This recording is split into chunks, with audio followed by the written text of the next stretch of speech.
And that is my cue to start the show. Welcome to another edition of the Hard Rock Sports Show, live from high atop Hard Rock Sports Studios, in beautiful scenic Monroe, New Jersey.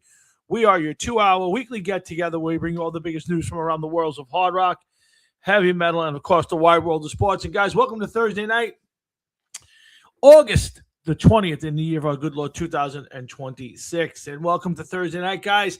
Weren't supposed to be here tonight, but plans changed, so Jeff and I thought we'd get on the show for a little bit, waiting for my partner crime to jump on. In the meantime, we can catch up a little bit. Hope you guys have had a great week.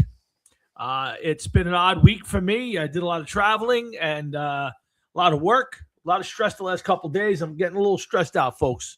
So it's good to have a quick Thursday night show. But it's going to be a good weekend.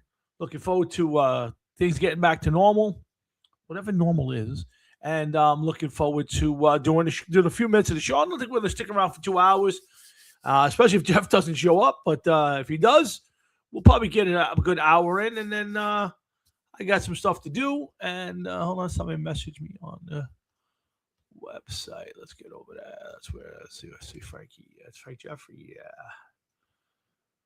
Brawl for it all. I think Jeff just popped up. So, yeah, we got again, we ain't going to stay around for the full 2 hours tonight, but we'll hang around for a while. Boy. Remember I got to put that up there for Jeff when he's up. But in the meantime, again, it's going to be a casual show. I got a couple of just thoughts in my head. We're going to just shoot the shit for an hour and then move on to our evenings. In the meantime, I hope you guys have had a great week. It's football season. You had Jets and Giants last weekend, full round of NFL games preseason. Nonetheless, some standouts. I think Fernando Mendoza looked okay. Surprisingly, the ex-Jet cast-off, former Bronco, former Dolphin, current Saint, Mr. Zach Wilson, had some fine stats. They say he looked really good. I did not see his performance. Who else stood out from the week? Ty Simpson from the Rams had a nice week. Again, first week of the preseason, who cares? You just want them to look like professional football players, and most of them did. A few Jets and Giants things to talk about. Like I said, end of the summer, folks. I hope you guys have enjoyed it. I have not. I've realized another summer is creeping by. And other than a trip 4th of July weekend, I've basically done nothing for the summer months. So I have to tell you, it's got to change. I've come to that realization that you only get so many summers. You get a lot of good ones when you're a kid, and then you don't get a lot of them when you're an adult. Wow, it's raining out there pretty good. But I need to have some summers real soon. So but let's get the show kicked off. Jeff's here. We're not going to be that long, so might as well get it going. Hopefully some people will show up. In the meantime, stick around. We got a lot to talk about. And he's my buddy of 40-plus years, Mr. Jeff Blackest Sabbath Pelwinski. What's up, Hefe? Not much, man. What's going on? Just trying to get my shit together here because I stole something from work that I have here on my desk. Should you be admitting it here on the air that you stole something from work? Well, it wasn't actually a work item. Okay. It was something that I liked for a while and kept an eye on it. Nobody was using it, and it wasn't city owned. Gotcha. So I adopted it. This popped up on my memories today. Oh wow. August 22nd. I'm gonna guess that's like 2019. That's a while ago. Yeah. That was a fun day. We did 4 to happen. That is true. He let a certain Cuban guy steal cupcakes. Yeah. Yes, Wow. that is very true. Yes, he couldn't even be good security. No. Well, he proved that. I mean, everything went over his head. What could you do? Well, yeah, Tom Lorenzo and Amanda and Charlie DBAs. And who was the last guest? Was it the half man? Jeff Altieri. Was Jeff Altieri a guest? Jeff Altieri from Enrage. Fun. I still have those shirts hanging in my closet. Yeah, that was a fun day. I thought that was a fleeting moment. I thought we'd someday be famous doing this. Obviously, that has not worked out. We are. We are, man. We are. Is that what you're saying? Yes. All right. You'll have to explain. Yes. You'll have to explain to me how someday how we're famous doing this. Well, While I'm still working. think about what we've done. God, Well, I said think about it. I've thought about it. And Well, I mean, we've got to fulfill a lot. We've had a lot of laughs. We've got to interview some amazing guests. We've done 5, 6, or 7 shows, benefits. We've helped the community.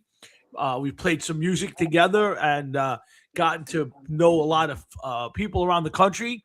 Guys like John Marhefker and Adam Hines. People that we've never physically been in a room with, but we would consider friendly with. So I wonder what's going on with John. I have not seen his show pop up anywhere. I don't know. You think that was a one and done? We were on and that was it? Oh, well, I don't know. I mean, is he still pop up as a friend or? I don't. I have not seen him online. I have not seen any advertisements for the show. Let's see. Let's see if he pops up as a friend. I'm putting him in, John. He's still my friend. Let's see. He's still doing the working with bands thing. Yeah, it says he's the new RFL Entertainment website. Mm-hmm. Let's see. Fast Lane Metal Show on Saturdays. I don't see the football show unless it's coming back during football season. Maybe that was a one-off. I don't know. He tried and he got defeated at every turn. I guess. I guess. Yeah, I don't know. It's weird. It's very weird. I don't. I don't see the new football show. And I know John's as big a music guy he is. I know John is a huge football guy, and I thought that show would have been perfect for him. But I do. What I remember, I would like to send our condolences out to our friend Adam Hines, who lost Dana Dog this week, and we got to follow along Jeff for the last couple of years. Dana's what was she having? Her what would you call that? Convulsions, seizures. Yeah. Seizures. There you go. That's the right word. And she finally passed. And I know Adam, for all the rock and roll and gruffness and all that, loved his dog. Yeah, I hear that, man, and it's a shame whenever somebody loses a pet, man. It's a difficult time. Yeah, so I want to get that out before I forget. But Jeff, good. So you say to think about it. What comes to your mind when you think of what we've accomplished and become famous for doing this? Well, some of these people got to talk to us. That's true. Don't think of it as we got to talk to them. All right, they got to talk to us. That's very true.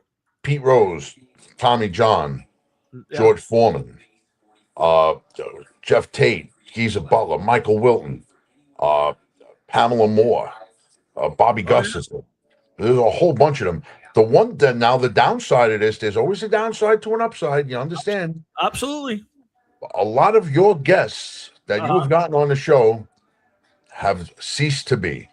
That's true. They have passed away. That's true. They have gone elsewhere. 3 of our major guests, as a matter of fact. Yeah, Tommy John, George Foreman, Pete Rose. Yeah, it makes me nervous here every week. I'm not gonna lie. Either that or I build up a tolerance to your voodoo. Maybe that's just it. Maybe you have the antitoxin to the virus that afflicts people here. I don't know, man. It could be. I don't know, man. All I know is that, when I sit and I think about it, I'm like, And I brought this up with people, and I'm like, maybe Tommy's bad luck. And you know what they said to me? What did they say? They said, well, maybe it's you. And I'm like, whoa, I didn't interview Pete Rose. That's true. Tommy That's true. did. You can't. Oh, that's true. No. You interviewed the drummer for UFO. Meanwhile, the bass player died. That's true. So yeah. We interviewed the bass player for Black Sabbath, and the singer died. Yes. Also, what was the name of that other guy that you did? He was in the Rods or something. Well, what's his name? No, I'm thinking of the guy, our friend who had the batting cages. He died. Ross the Boss. Ross the Boss died. But there was another guy. Yes, the guy from the Rods was Carney, I think his name was. Another one that checked out with Yeah. all his library books. Yeah, there's been a few. There's no doubt that we've interviewed some older guests and maybe some unhealthy ones. And Don't blame it on age. You're yes, fucking cursed. There's a hex. I can see it behind you. but we have had some fun on here, and but that was a fun time. Like I said, that I was hoping that would springboard us into maybe doing something on local community TV, and it just never got there. But those shows are out there. I believe they're on YouTube somewhere. I believe if you YouTube it, you can find those shows on YouTube. I know for a while there were. Now maybe Al, after he lost his thing with whatever cable system it was, maybe he took them off. But they were up there for a while. Is there any shows with the half man in action? Well, I mean, again, on Spotify are all the shows you can listen to, and you can hear the half man. With the half man in action, those 4 shows. I don't know if he made it onto the screen with those shows. Well, when we were doing the actual video shows, the shows with him with the football helmet had to be on there. That's true. Yeah, I don't know. I think they're. Yeah, I think I gotta go back and look. There are some of the old shows still on YouTube, and he may have crossed paths. I'll have to look that up now. I'll make myself a note to check that. Man, wow. I think the one with the helmet we have, because I think I played that on the show before. I think I've gone back and found that one. And it sounds familiar. Yes, I'm going to say that maybe you did. Yes. Yeah, and I think I still cried as much as I ever did when I saw him the first time. So, but do you still have the one from when he fell asleep? Right. Well, I have the audio of that somewhere. I have to dig that one up. That's classic of all time. Classic stuff. Oh my God, the half man falling asleep. Yeah. He's another man who's gone and left us as part of our show. Yeah, really. It's another guy, but let's get out of the morbid, Jeff. We're here for a little while. Let's do a little talking, see what we're up to. Jeff, how was your week? Well, another one down, 54 more to go. Oh man, I don't know how to tell you, my man. 54 more. So right around this time next year, we will be planning the big celebration. I may be celebrating already. I don't know, but yeah, I'll be very anxious next year at this time. I would say, yeah. Wow, that's going to be an interesting day for us on the show, and I don't know. We'll see as soon as Frank Jeffrey sending me messages. Hold on, Will Cloak. I spoke to Will Cloak recently. Oh yeah. Yeah, he messaged me to say he's going to the Maiden concert and wanted to make sure we met up. So I told him I sent him my phone number, so he's going to reach out. You should have Joe Namath on the show after the curse you mentioned. Yeah. Well, I think Joe's going to take care of himself. I don't think he needs to come on the show. I'll be honest with you. I don't know if we're powerful enough to knock that curse out of the park. That's true. That may be one of those where everything has to line up just right. Yeah. It's not going to be like, well, yeah, he was on and off he goes. He may live another 15, 29,000 years. Who knows? That's true. I'm thinking Joe Namath walked the earth when Jesus was here. Well, I think Joe Namath and Keith Richards were in the same incubator unit. I don't know about that, but those guys been around a long I even think I would give the nod to Keith on that one. You didn't think Keith was celebrating the Sweet 16 when Joe popped out? Oh, it's the 10th anniversary of RFL Records is coming up. Okay. I don't know why I'm still on the John Marhefka fan page here. No, you know what? Listen, John's a good guy. I Absolutely. like John, One of the and best. he's always been, a big supporter of ours and friend, good friend. Yep. And John, I would love to meet John in person one day because I bet you we'd have a blast with him. Oh, absolutely. I bet you he'd be funny. But not only that, we would just have a great time hanging out with him. Well, I think that's part of it. I mean, we have a lot in common. He's a big sports fan. He's a big metal fan. We have a lot of the same interests, and obviously we've been able to talk to John, for hours on end with the Yeah, show. So I don't see that would ever be a problem hanging with John. So yeah, I would hope that someday we could run into him, run into Adam Hines. There's a few guys that we've gotten to be friendly with on the show that I would like to run into. So, yeah, definitely, but definitely. that's for another day. Uh, But now Go ahead. I've been thinking of a couple things. Go ahead. Like it's still not really football season's here, yeah, but it's not really football season. Okay. You know what I mean? It's the preseason. There's a lot going on. There's still some battles going on, Uh huh. and it still reminds me like it's still like a transition. Soon, the baseball playoffs will start, and then hockey will be coming back, and basketball will be coming back, Yeah. and True. football will definitely be the forefront of all of those sports, Mm-hmm. like around the world. No, don't you feel? Yeah. Of course. Yeah. They're Of like course. they still, as soon as they start, they just take over, and it just goes to show you how one sport. Would you call it a monopoly? Well, I would say football will dominate the next 6 months, right? 4 5 months, right, until February. No matter Definitely, what, you don't even know what's who's doing what in basketball. You don't pay attention to what's going on in hockey. Maybe you'll be a slight pay attention for the World Series, depending on who's in it and if there's any storylines. But from this point till February, mid-February, it's all about football. And then it's almost like it's almost like basketball and hockey start in February. yeah. My So, my my wife told me that this year uh-huh. will be the first year that, and this is going to be big. The Super Bowl is on Valentine's Day. Yes, it's a Sunday, right? Yeah, Sunday. The Valentine's Day is a Sunday this year, so she's right. Yes, that's interesting. That's going to be a problem. Uh, Imagine what's going to happen there. Who's going to pay for that? yeah, You know what I mean? Like, you yeah. think about that. The restaurants are probably like, nah, we got to do this on Saturday. And I Well, guarantee you the restaurant's prefix menu will be on Saturday night. that's very true. I would agree with that because most people are either home or in a bar on Super Bowl Sunday, right? Like nobody's going to a restaurant, unless, of course, if you're not a football fan. But you're right. The price fix.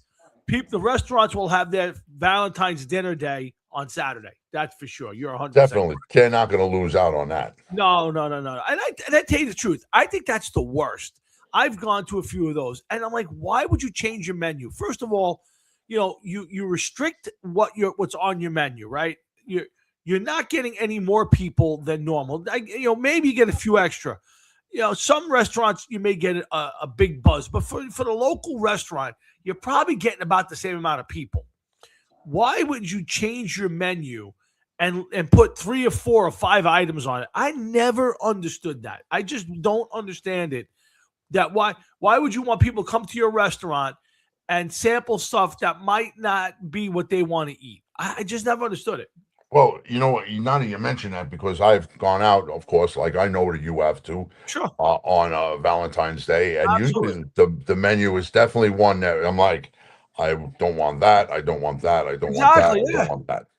And matter of fact, you feel like asking, like, what do you got for kids? If people bring kids here, what do you got for them? You got any like the dinosaur shaped chicken, what, a pizza, hot dog? Because some of this stuff I would never eat in a million years, Right. you know. But hey, listen, they're looking to make money too and make life as easy as possible for Mm, themselves. yeah. You know what I mean? Yeah, again, I've never been a big fan of the fixed menu thing. I'm not. I like a good menu. When I go to I don't want a diner type menu. To me, that's too much, right?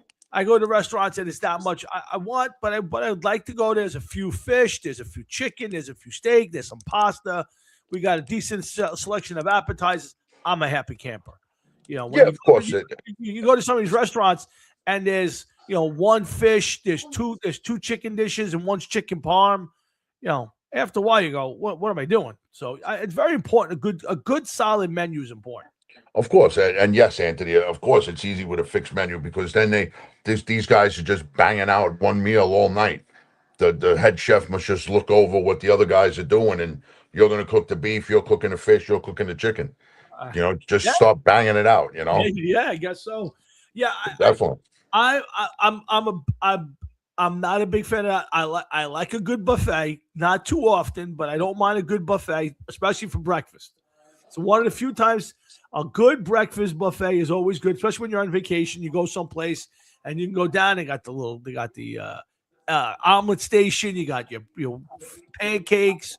It's really I look so forward to a good breakfast buffet. Other than that, I'm not big on the buffet for dinner and stuff. It's okay once in a blue moon. You go to a place that got something like that, but a good when you go away, I get up in the morning. I'm going down. I'm gonna get my breakfast buffet, and my day starts well. Hard to uh, hard to say anything about that one. That's Any day that starts off with a fat fuck special is a good day. there you go. That's the way to handle it. So, but And I want to be known as the guy that like I want to go home. I want somebody to go home and then them say to their family like I made like a 25,000 calorie omelet for this fat bastard that came on my line. you want to be He the guy. just You want to be the huh? guy. You want to be the guy that the maitre d comes over and goes, "Excuse me, sir, it's time to leave." Yeah, time to leave. You're not having chest pains or anything. You know Yeah. how the fuck did you eat that without fucking passing out? Yeah, like I try to be different, but I find when I go out to restaurants with my wife that I tend to eat.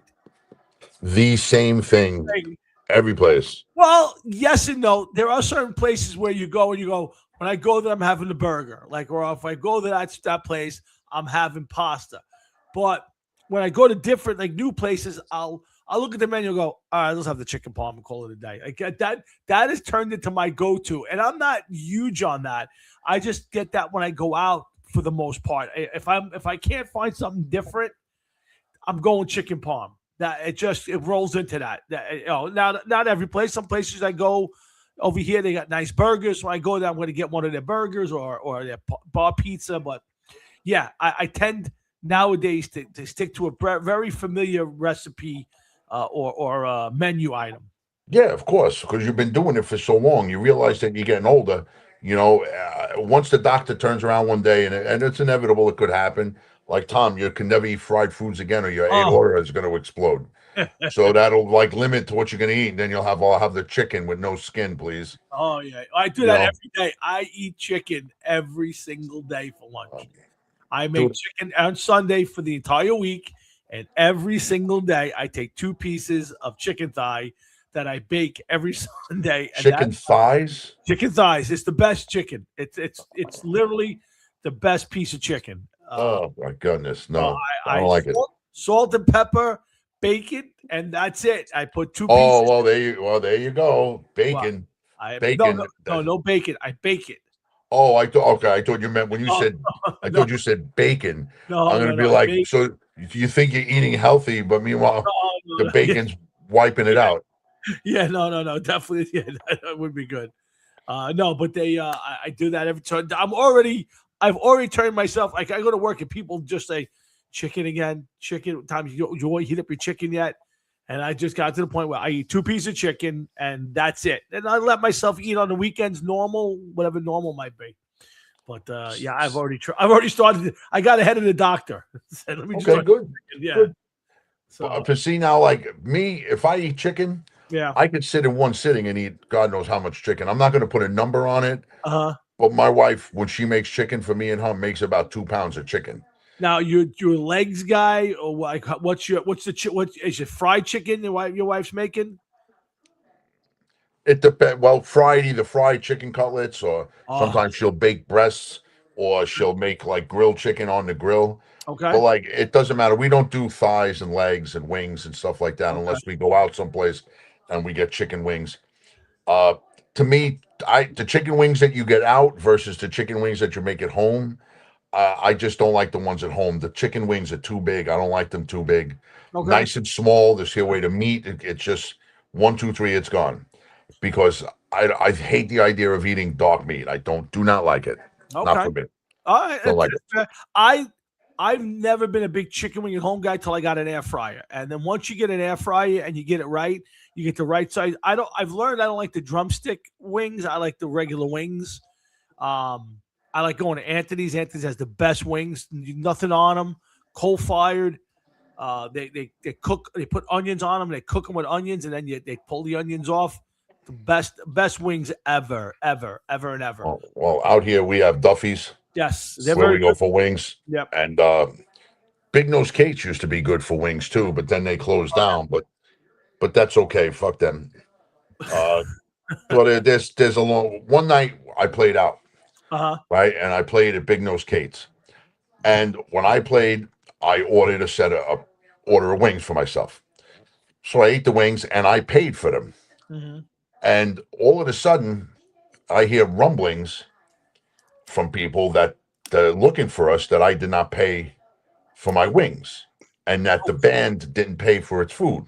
Wow. Yeah. So I was like, I went over there because I heard that I didn't pay. So I went over and the barmaid, who I knew, was giving some people some flack about the bill not being paid. So I looked at her and I was like, what's going on here? And the guy's like, you had chicken wings, you didn't pay. It's like, I didn't pay? I says, ask her if I fucking paid. I says, tell me that I didn't pay. And she turned around, looked at me, and walked away. Come on. I swear to God. And I was like, you know that I fucking paid. You know that I fucking paid. And, well, I didn't pay, and I'm not going to use the other person's name, but that person I got in touch with, and he claims that he forgot to pay. So the next day, he went over there, and he ended up paying. Oh, really? Yeah, to square up the bill. I'm going to send you the guy's name now. I could guess, but go ahead. I'll see if I got it right. I don't think you're going to fucking guess this one. Get out of here. I would never, ever, ever have guessed that guy. Yeah, I told you. Oh, yeah, no. You knocked me over with stuff. I think of the decision about college football players in the NFL campus right now being able to return. I just saw that today, Matt, for the first time. I saw one of the I think it's one of the Browns went back into the college portal. I think it's absolutely disgusting. I think they've turned college football into a joke. Explain this to me. What exactly is going on? So I don't know if I'm assuming he hasn't played in the NFL yet, but there's a player who was on an NFL roster right now, must have got the hint that he's not going to play, and he returned to college. So, in other words, this kid got drafted or not drafted? I don't know. I'm not sure. Maybe Matt can tell us. I saw it. Let me see if it's still up on my screen here. Hold on. So Browns. Here it is. Browns tight end Daquan Wright enters college transfer portal. So let's see. Wright currently is a member of the Cleveland roster. He's under contract with the Eagles after Wednesday's temporary restraining order for a case in which Wright was named one of the. He separately has a path to a new college football team. The latest new rule giving players 5 years of eligibility. Okay, so this guy, it doesn't say whether he was drafted or not. I don't see whether he was drafted or not, but he was a Browns tight end. Okay. So Wright is currently a member of the Cleveland roster. He was previously under contract with the Eagles, and for some reason he has a temporary restraining order on himself. But now he has a temporary restraining order against himself. Well, he has a temporary restraining order against him, not against himself, against him. So somebody filed a temporary restraining order against him, and now he, as the NFL scrambles, NCAA scrambles the rules, NCAA is creating a new donor hole. So because he has, a 50-year of eligibility, he's going back to college instead of playing in the pros. Wow. So as Wright prepares to potentially play in a preseason game on Saturday, he didn't play in the preseason. He could soon have an opening to play for a college team in a couple weeks. Wow. I, that I have to tell you, they've turned college football into a joke. Yeah, I'm sorry. I've said it. Jeff, we talked about it for a while before it happened, and once it happened, it's really come to fruition. What we've said, they've this NIL shit, this the college portal, all of that has made college football the biggest joke around. It really doesn't even matter anymore.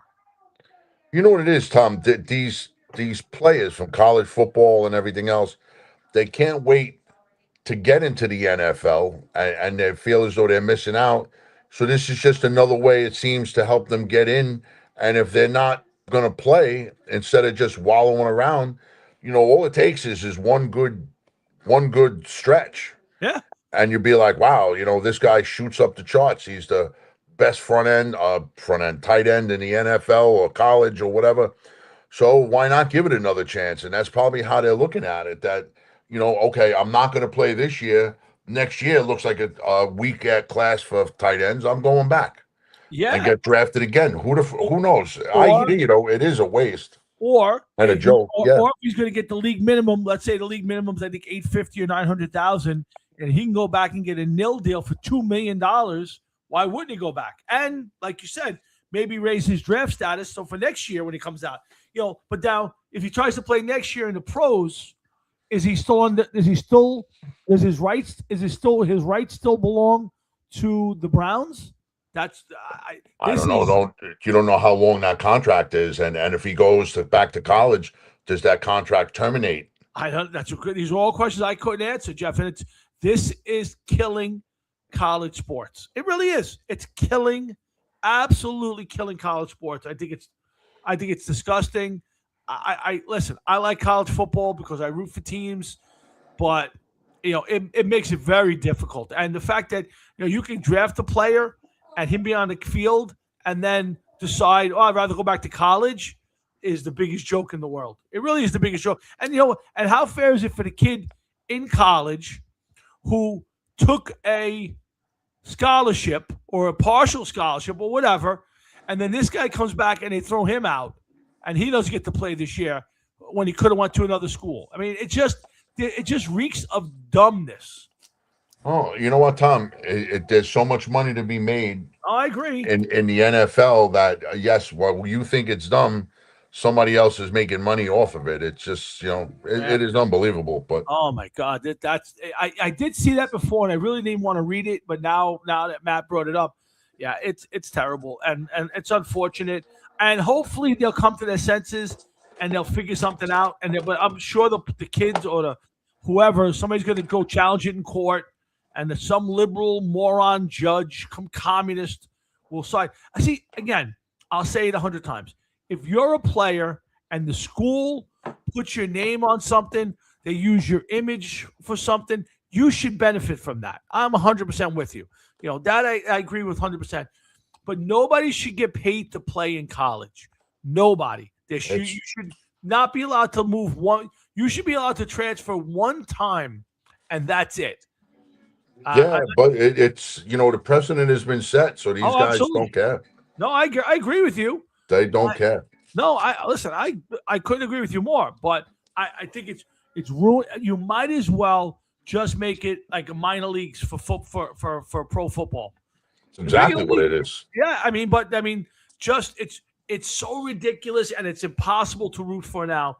So I don't know, Matt. I don't know how you feel about it, but to me, I'm definitely bummed by it. I miss the days where guys would go to school for 4 years and you'd invest in a freshman class and you'd watch them work their way through, and you see the team getting better and better, and you'd root for a guy and then you follow him through the NFL and all.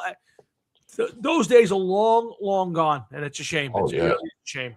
Yeah, it is. It sucks. Yeah, so it does suck. Oh boy, Jeff, I don't know. Go ahead. What do you got? No, I got a question for you, man. Go ahead. Because now that we started talking about football, is a good one for you. Go ahead. The quarterback class of 2018. Wow. Okay. Okay, I was thinking about this earlier, and I told you to come up with some questions. So I got two. Go ahead. Here's the one of mine. Is the quarterback class of 2018 going to be labeled a bust. And I want you to think you have So, Baker Mayfield, Sam uh-huh. Donald, Josh Rosen, Josh Allen, and Lamar Jackson. Right now, as it stands, they have one Super Bowl victory Hmm. between this class. Is this going to be a bust? This class? Yes or That's no? it's a good question. I would say no because um Jackson and Allen are top. I'm not a big fan of Jackson, but he's won two MVPs. Jackson won two or three. I mean, Allen's won two or three. Baker's turned into a hell of a quarterback, and Donald's won a Super Bowl. So I say it's not a bust. I wouldn't say it's the greatest quarterback class of all time, but I definitely couldn't say. I would say you wound up with four of those guys being better than average NFL quarterbacks. Both because Baker's been okay the last couple years. Jackson and Allen are up there. Donald's come around the last couple years. I would say the answer is no. How about you? What do you think? Would you call it a bust because there's not more championships in there? I think it's hard to not call it a bust because there's not more championships in there. I mean, I wouldn't say it's a complete bust, Uh huh. but definitely a disappointment. And I feel as though that, yes, there's still some of those players still have time in their careers, without a doubt. They all do, except for Josh Allen or Josh Rosen. Hmm. They all have plenty of time. But I mean, Josh Allen has been one of the best quarterbacks in the NFL in the last 6 or 7 years. He hasn't made it to the Super Bowl. Lamar Jackson has got better year after year, but still has not made it to the Super Bowl. Yep. Baker Mayfield was the overall number one pick in the draft that year and has not made it to the Super Bowl. Sam Donald uh, came out of nowhere, and I still can't put everything behind Sam Donald because I feel as though that it wasn't him that was the reason why they went to the Super Bowl and won the Super Bowl. I Hmm. feel as though that he was just on a team that was good enough with him as the quarterback to make it to the Super Bowl and win the Super Bowl. That's just my, feelings. I don't. I mean, other than Josh Allen, the rest of them are all playing, but one Super Bowl championship amongst them, this was a highly touted class too. And you figure I know that Josh Allen still has years left, so does Lamar Jackson, but you don't think that it's a disappointing class? Um, it's a really good question. I would say the answer is if you asked me this 2 years ago, 3 years ago, I would have said yes because only Allen and Jackson have blossomed. But Donald's been really good to borderline great the last 3 years, and Baker's turned himself into a top 10 quarterback. I mean, now again, I always say it's like being the biggest, the tallest midget in the circus. It might be for a lack of great quarterbacks, but Baker's has turned himself into a good quarterback, and so I would say it's not a bust. I wouldn't say it's the best class I've ever seen, but I can't sit here and tell you it's a bust because there's not enough championships. It would be help if they won a few, but I think they've turned it around enough where it's no longer in the bust category. I just would not put it as the best class of all time. The hype that went to that class, Jeff, will probably make you more right than me because everybody expected those guys to be all. What, four of them, five of them went top 10, and Oh, I don't remember the placement. I know that it was Baker Mayfield, Barkley, then Sam Donald, then I think Josh Allen, then Rosen, and I yeah. know that Lamar was last.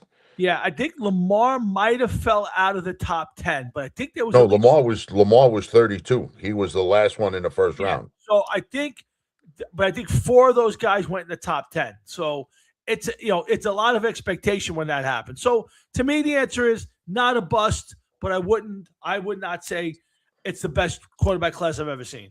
So Nah, Matt, I think it's hard to. yeah. Well, again, if you're pinning championships on it, you're 100% right. But if you got a Super Bowl champ in there and you got probably 5 or 6 MVPs in the last 8 years, it's not terrible. You think about it. If there's if there's six, I know Lamar's got at least two, right? And I think Josh Allen's got three. So if they've won five NFL MVPs in the last 8 years and a Super Bowl in that class, that's not too bad.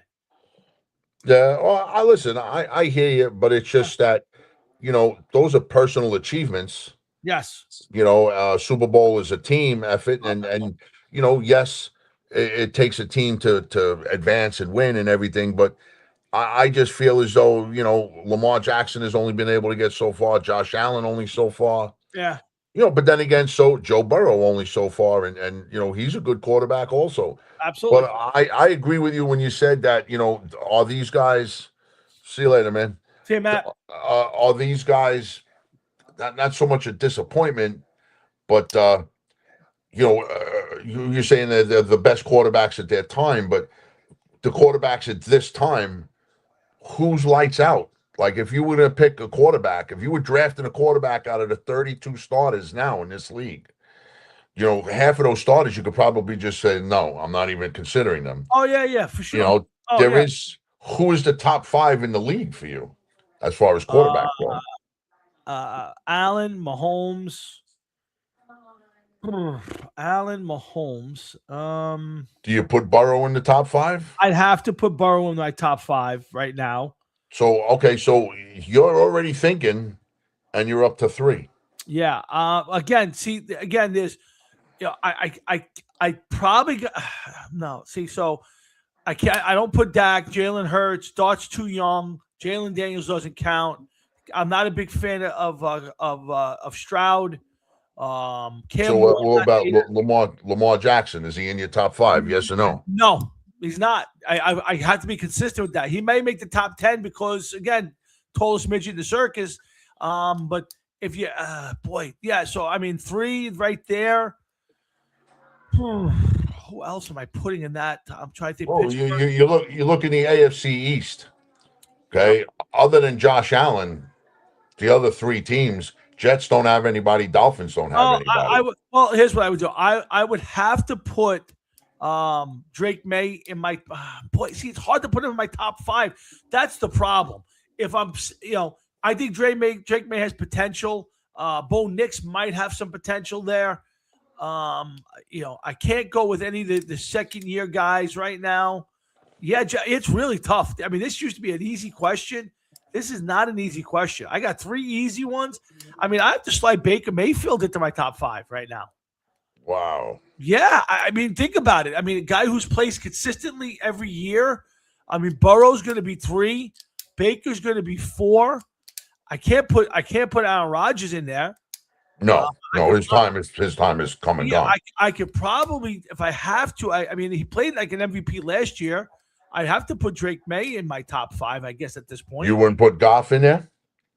No, let me go back. Yes, Goff and Stafford have to be in my top five. So right. I'm not a big fan of Stafford, and I think Goff is maybe a little overrated.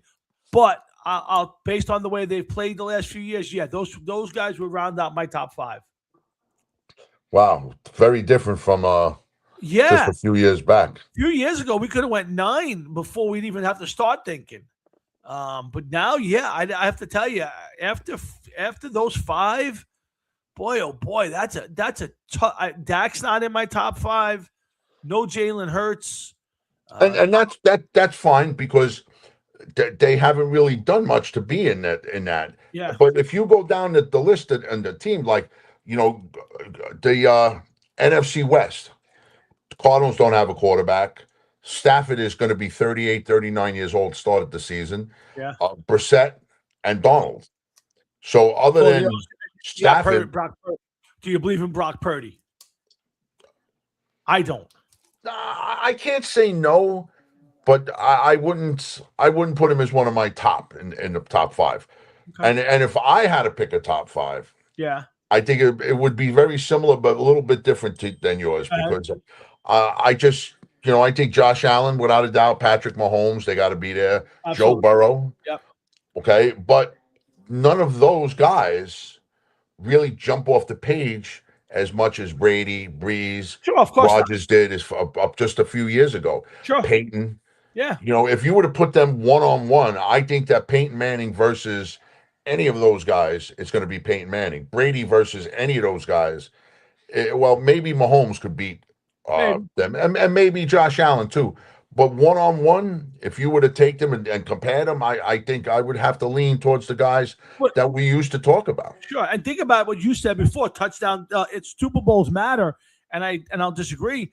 But every one of those quarterbacks you brought up from the past, Peyton, Eli, Roethlisberger, Brady, Breeze, they all won multiple championships, except for Breeze. They all won multiple Super Bowls. Where the guys you just picked up on, other than Stafford, none of them have won a Super Bowl.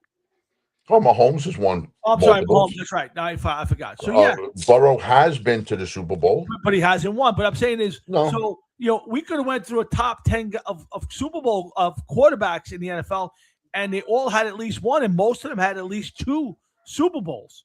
So now you get after the top 2 or 3 guys, there's no Super Bowls. No, it's a far, and I blame the lower levels when you have quarterbacks coming out of college who've never taken a snap under center, who've never had a cadence. Even Jackson Dart, who I like as a quarterback, his snap count, we made fun of it, that's his snap count. He never had a cadence, never took a snap under center. Here's a guy who's 20-something years old, been playing quarterback his whole life, and never, so to me, this newfangled offenses that they run today has ruined the quarterback position. Will it change? Maybe. Like you always say, football circular. It'll come around again. Yes. Like the running back is so important again now. But you got to remember this too, and this is the thing, okay? There are 32 starting quarterbacks in the NFL. Yep. 5 of them have to be the top 5 in the NFL. It's just it has to be. That's all there is to it. There has to be a top 5, a top 10, a top 15. 100%. Okay, so there has to be a pecking order. Absolutely. Now, could it change? Yes. Sure. But you think of this: Brady, Peyton Manning, Breeze, Rodgers, Eli Manning. That's 5 right there. Roethlisberger, Rivers. Mm-hmm. Okay. Of course, if I keep thinking, I'll come up with other names. There were other names. I mean, there were guys that were second level. I mean, again, you could put Stafford in that crew. I mean, he was part of that whole era. Yes, but he wasn't a top 5. But now he may very well be a top 5 quarterback. That's the difference today from yesterday. Is the top? If you compare top 5 today to top 5, let's say 15 years ago, the talent level is much different. The top 5 quarterbacks today wouldn't have been top 10 back then, in my opinion. I don't know about I'd say they would be in the top 10. I don't know about being. Come on, I don't know about top 5 Mahomes today. Might have been in the top 10. Mahomes definitely. He's got the hardware to prove that. Maybe Josh Allen. Maybe. Burrow gets hurt too much. Lamar Jackson is. I think Lamar Jackson has improved. I would call him a top 15 quarterback from 15 years ago. Yeah. I don't know about a top 10. Yeah. Stafford was on bad teams. So, I would have a hard time saying anything about Stafford because he was on Detroit, and you're talking some bad teams, and that. Oh, absolutely, 100%. So, no doubt about it. But yeah, it's. But again, I think there is a major step down when you're talking about legends. And Anthony, you're right. Marino's a top 10 quarterback. If I was picking a top 10 quarterback list of all time, Dan Marino is right there. If he's not number 1, he's number 2. I've always said it. If there's one guy that I could go back and watch throw a football, it would be Dan Marino. I love Dan Marino as a thrower of the football. He might not be the greatest quarterback of all time. You can have the argument about Peyton and of course, Brady. There might have been better quarterbacks all around, maybe, smarter quarterbacks, whatever. But to me, Dan Marino, I could watch that guy throw a football every day. I got to see him live and in person, and that's one of the thrills of my life that I actually got to watch Dan Marino play live. So that's something that's fun. I saw Elway play live. I've seen a few of those guys hit the field and play. So I'm happy for that end. But again, it's a different top five. Again, if you putting together, if you combine those, Jeff, that era of Peyton and Brady and those guys, and this era today, how many of the guys today make that top 10? One, two? I'd say maybe three of them. I would say because Mahomes is on there, Yeah. so I got to give that to Mahomes. I would say Josh Allen, that's two right there. And if you're doing a top 10, I'd have to say Matthew Stafford. Well, again, it depends how many guys from that are there. So you got Brady, you got Breeze, you got Peyton and Eli, Roethlisberger, you got Rivers, and you got Rodgers. That's 7 right off the bat. That's without even thinking, is there anybody else in that era? So yeah, at this point, if we don't go back and think, there may be a spot for 3 guys. So yeah, maybe 3 guys get in there, but that's without even going back and thinking, does Romo count? Does this one count? Does that one count? I'm not saying he does. I'm just saying we haven't even sat back to think about, is there anybody else who played in that era that we would put in that top 10? And probably not. But the quality of the top 5 from then versus today isn't close. Very, very, very much. I agree. Yeah, totally. it's very close. I'm going to give you one of my questions. I got a music one for you. Sure. It's hard to call the greatest because I think that's overlooked. But let's say, what is the most recognizable drum fill of all time? Wow. Okay. I have one in mind, without a doubt. Is it Into the Air Tonight? Is it Rock and Roll by Zeppelin? Is it We're Not Gonna Take It by Twisted Sister? That's another famous. There's a bunch. In your brain, if somebody said to you, Jeff, drum fill, what's coming to mind for you?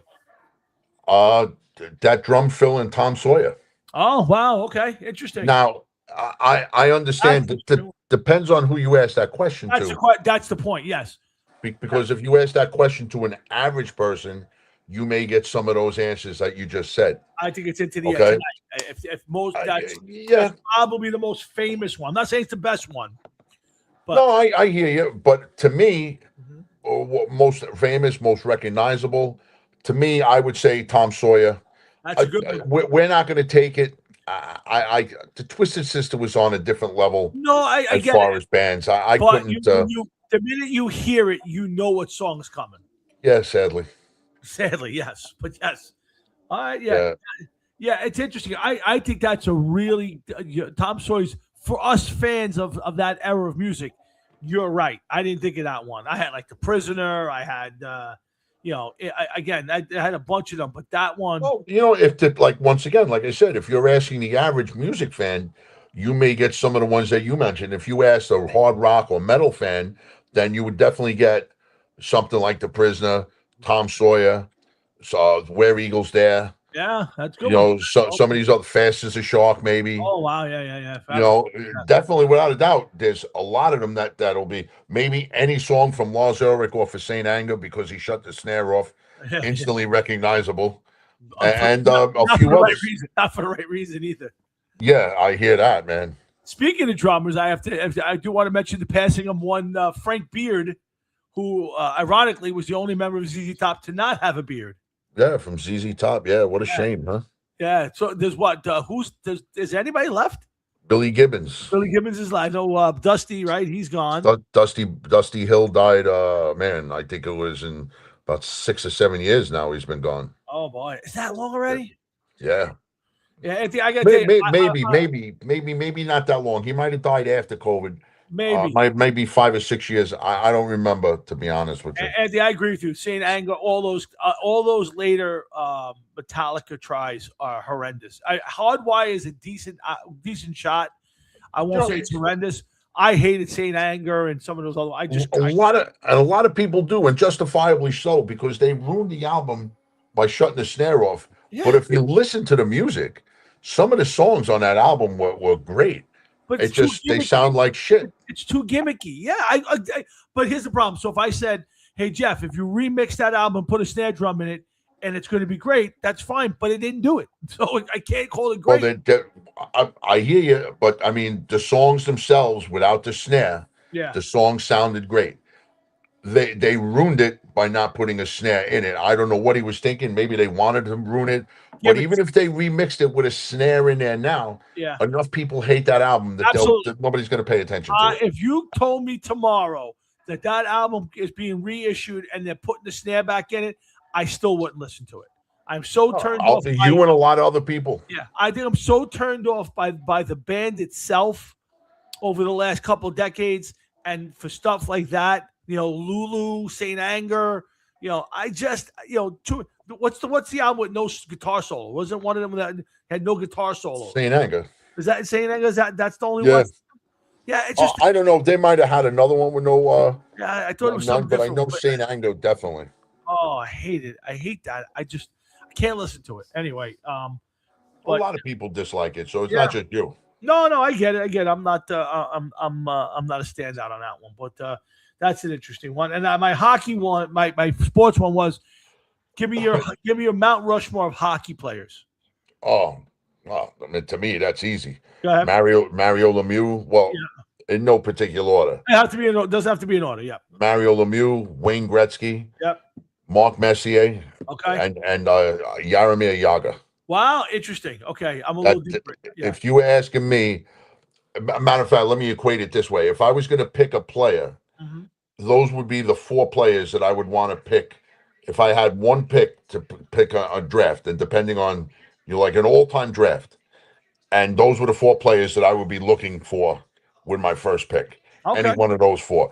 There are plenty of other great hockey players, Absolutely. hundred but if percent. you're asking for the Mount Rushmore of hockey players, I mean, think of what Gretzky did, what Messier did, what Lemieux's done.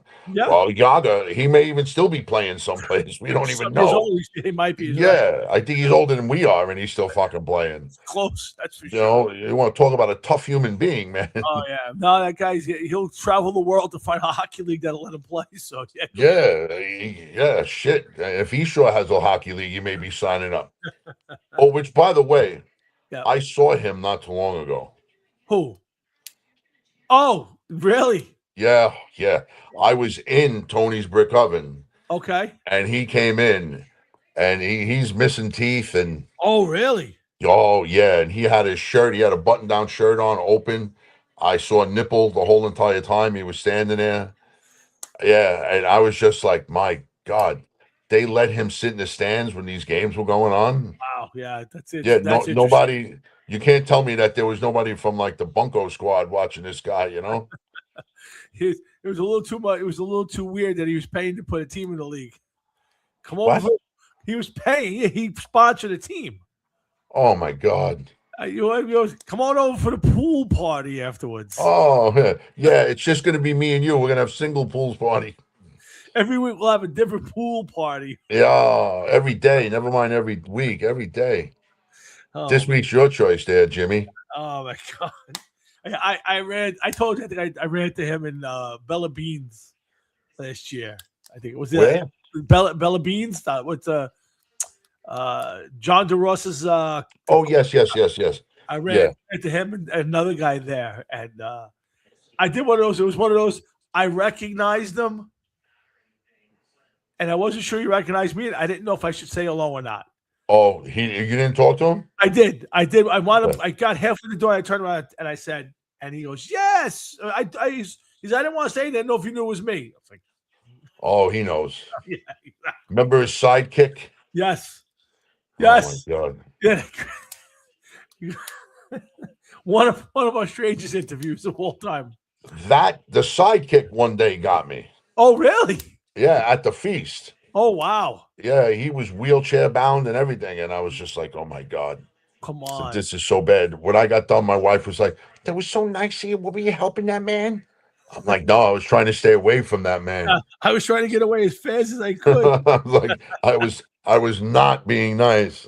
I was trying to get a fuck away from him. Oh my God, that's way too funny, man. Holy shit. Hard Rocker Sports at Jeff and Tom. We'll be on for a few more. But let's bring up a little bit of football. I don't know if you watched any of the football last weekend. Nah, I find it hard to enjoy preseason football. I mean, just real quick, what's going on with the Jets and Yeah. preseason football? Geno Smith says he wants to play. Right. Okay, but they don't want to play him. They say that his left ankle hurts, but Yeah. he's going to be ready for week 1. You got Bailey Zappi, who they don't know if he's going to be the number 2 quarterback, and they don't know if they want to waste a third roster spot on a quarterback. Okay, put him on the practice squad if that's it. And I just read earlier where if he doesn't make the Jets, that's probably going to be it for his NFL career. It'll be considered over, and that's that. Yeah, I heard he's Okay? already got some offers to go coach in the league. Yeah, and then you got Klubnik, Who who played everybody see. What's that? he played well last week. Well, everybody's been talking good things about him, Yep. but Yep. talking good things how? Is this a typical Jets once again? Is this guy going to be the backup of the future? I don't give a fuck about that guy. I don't care about that guy. You hope that that guy never sets foot on the field except for garbage time, and which they'll never be winning enough for garbage time for that. You know, or God forbid your starter gets into gets an injury. Right. So like if this guy, if it's not going to be a push to say, that this guy could be the one, he could be the starter. Right. Just say it. I think they're afraid to say it that this guy could possibly be a starter for the Jets in the future. Right. Which is And that's not me saying that. I'm just saying that no. they I've heard seem the to be same. I've afraid heard of the that. same thing because what I've heard a lot of Jet fans on sports radio this week is saying, "Hey, why are we even playing Geno Smith? Let's put Klubnik in there and see if he's the real deal. Because if he might be the real deal, then next year we don't have to draft a quarterback. We can go out and fill other spots." If we know that he's not going to be the full-time guy, but he's a capable backup, like a Tommy DeVito type, then okay, then we know that he plays anyway, and we get a better draft pick, and we get our quarterback next year. So there's been a lot of talk this week about him being the starter and not wasting time with Geno playing. I'm not even talking about starter for the preseason games. No, I'm talking about regular season starter. That's what. Yeah, I mean, this was a kid that was projected to go in the first round. Yes. Not the year that he got drafted, the year previously, they said Correct. that he could possibly be a first rounder. Absolutely. So, I mean, there had to be some kind of hope for the guy. Yeah. No, there's no doubt. So a lot of Jet fans say, don't play Geno at all this year. Let Geno be the backup, and let's find out if this kid's got it. If he does, then you don't have to draft a quarterback next year. You can, fill other spots with your 3 number 1 picks or trade and get other things. And I don't think it's dumb. I saw just a little bit of his game last week, and he looks okay. Would I like to see more of him? Yeah, I think you will in the preseason, but the preseason is never going to tell the story. It's just never going to tell. No, of course not, because he's playing against other guys that are fighting for their Correct. NFL lives, of course, as usual. But you want to know something? You have a unique situation where they keep saying wherever you read, the Jets are going to be better. The Jets have a good core, which we've heard before. The Jets had the beginning of something. Yeah. Their coach is coming around. All of this good stuff that we're hearing. Yep. All right, so let's see what he can do. Yeah, okay. I'm with you.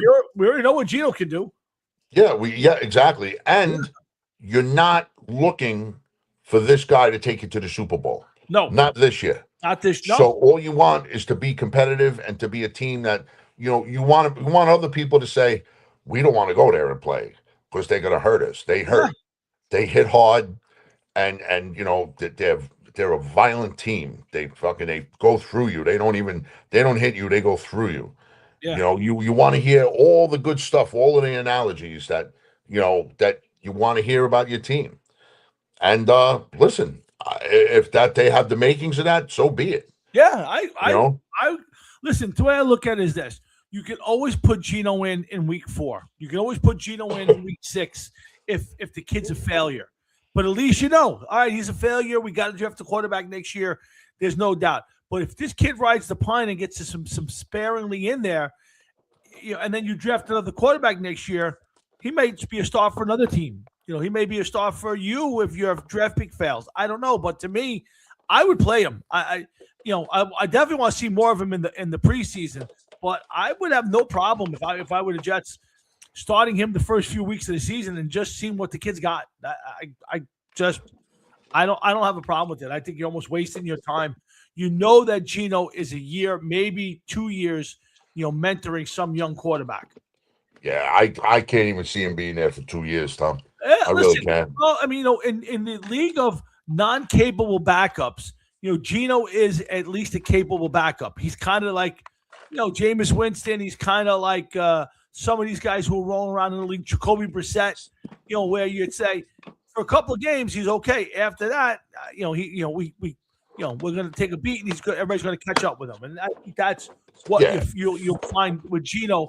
But for a couple of years, with the hat turned backwards, I think he'd be fine as a mentor to a young quarterback, whether it's Klubnik or the guy you draft next year. That's the way I look at it. But we'll see what happens. But once again, like I've said, to me, no matter how bad they are, if they're on a roster, they're probably one of the top 100 quarterbacks in the world, the country, as we speak.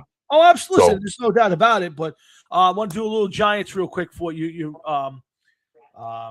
Did you notice this week, and I know you didn't watch the game, but did you notice that the Giants picked up a major, I would say a top 15 running back in the league? Najee Harris? Yes. So kind of shocked that he was still on the loose, to be honest with you. He's coming off of a Achilles injury. Oh, there you go. So he's coming off an Achilles, and he's been hanging out there. And I don't know if you saw it, but so in the first series of the Giant game, Tyrone Tracy. I didn't see any action, to be honest with you. We were going to be off Frankie, but my plans changed. We just jumped on the air and did it. We're doing an hour and change. We'll probably do a few more minutes. So in the first series of the Giants had the ball, Tyrone Tracy misses a block, and Jackson Dart gets crippled. The guy hits him like a helmet in the stomach. Dart, he has to come off the field. Winds up in the blue tent. In fact, I think that they're turning that into his nickname now. Dart, Jackson Blue Tent Dart. Yeah. So he goes in. Obviously, there's nothing. No concussion, no problem. But it was a glaring missed block. Like the guy's blitzing. Tyrone Tracy goes to run past him, and then sees him at the last second, dives back, and Dart gets absolutely crippled. And all of a sudden, Monday, Najee Harris is in camp. And a lot of people, and me especially, think that is John Harbaugh's kind of message to Tyrone Tracy and to the other Giants to say, if you can't do your job, there's somebody out there that will do your job. Oh, yeah, of course. And whether or not now they wound up getting one of their backup running backs got a season-ending groin injury. So they need another back anyway. And I think Najee's coming on a very, very small contract. I think it's a smart move. I love the idea. And you're sending a message to Tyrone Tracy that if you can't block, I'll get somebody who can. And you're sending a message to the team. And I love that. I mean, this happened Saturday, and Monday, Najee Harris is in camp. I mean, that is a great move by a veteran coach, Jeff. Well, listen, you have somebody that's a proven player. Yep. He's rushed over 1,000 yards for every year he was in the league, I think, except one. Yeah, I think it's 4 years. This is his 5th year in the league, I believe. Yeah, I think it's his 5th or 6th year, and he's had 4,000-yard seasons. Yeah, so, I mean, hell yeah, I would have fucking grabbed him too. Yeah. Why not? But I think even more so, it's a message. I mean, you're telling me you didn't have any thought to pick this guy up beforehand. Tyrone Tracy misses a huge block, and the next thing you know, you're signing a running back of that ilk. I think it's a definite message. Hey, listen, you got Scatterboo that's coming off an injury, a major injury for a running back, an ankle injury. He looked good. Yeah. Oh, he might have looked good, but you know what? He's one cut away from his foot going one way, his body going the other, and them separating at that point, and then him having a bigger problem. And, listen, why not get another guy in camp? It can't hurt. No. It can't hurt. No, I agree with you. Frankie, what's up, Alan? Does he turn out to be the best running back on the Giants as we speak now? It could be. I think if I see it right, it's kind of like the old Derek Ward, Ahmad Bradshaw, Brandon Jacobs, where it's kind of like whoever's the hot guy for the game plays. They all have a role. I could see them all getting, I don't think they have a guy who's a complete feature back. I think it's running back by committee. And I think that's the way it's going to happen. Frankie, Odell over Juju. I can't say Juju. I think has been hurt. Hasn't really shown much. Juju's gone. Yeah. That's what he's saying. Would you have kept Juju over Odell? I think Odell looked okay. I mean, there was he made a couple of nice moves, was wide open on a route down the center that Winston didn't throw to him. I don't know. I don't know who would have been better. I think the problem is that Juju just hasn't been healthy, and they just figured, cut bait and give other guys a shot. I think Berrios stays. So it's interesting. Alan, what's up, my man? Guys, it was a horrible missed block, but Tracy has been productive running back for the team. He won't be out of playing time. Yeah, I agree, Alan. I don't think he's going anywhere. He's been a very productive player. I think he's a solid running back. He's, I think what the Giants have right now is they have a few solid number 2 backs. They don't have a number 1 back in that camp. But there's not a star. There's not a Barkley or one of those guys of that ilk, a Jeremiah Love, Jahmyr Gibbs. There isn't one of those kind of guys on the Giants, but they got a bunch of good solid 2 running backs, and I think that's okay. So he won't. So I think you're being a little harsh on Harris. I mean, he was the starter in Pittsburgh. He did all right for himself. The guy was getting 1,200 yards or so a season. 100%. So it's not like he sucks. No. But that's what I'm saying. He's not a number. I don't think he's a number 1 back right now. I don't think he's any worse than a number 2. I think they're all good, solid number 2 guys. If the Giants had a guy on their team, Bijan Robinson, Ginty, somebody like that, this guy would be the guy who comes in and gives them a series or 2 here and there. Your starter gets hurt. He comes in and plays a few games. No, definitely good guys. And again, the Giants won 2 Super Bowls in the 2000s with a running back by committee, and I think that's what you're seeing right now. Yeah, I think that's what you're seeing right now. Yeah, well, listen, they got time. Let's see what happens. Yeah. If anything changes, they got plenty of time still. Sure. Not much less in the preseason, but this is another team that's going to be coming out slowly to see what they can do, and any partial improvement is good for them. No, 100%. And I, to be honest with you, I'm rooting for Odell to make the team. I think it's a great reclamation project. It looks like he's matured. Now, is he going to be Odell of 10 years ago? No, absolutely not. But if he's your number 3 or 4, I think he's okay. I'd love him to be the number 4 receiver. My biggest problem for the Giants right now is that Darius Slayton is the number 2 receiver. And I don't have any problem with Darius Slayton. He gets too many drops. And I think ultimately that Isaiah Lively is going to be the number 2 receiver, even though he's a tight end. So you'll have Neighbors, Lively, and then Slayton. And then who's the number 4 guy? The threat would probably be Odell at this point, or maybe it's Austin or Mooney. But I think it's a solid camp. You got a number 1 guy, and then you got a bunch of guys who are probably number 3 receivers. I don't know if you have a real number 2 receiver in that room, but it's solid. I think there's depth. I'm rooting for Odell. I wanted him out of here. I'm happy to see him come back. I hope he stays here for a couple years and kind of cleans up his Giants legend. He's ruined his football legend, Jeff. He's never going to be. No. He's never going to.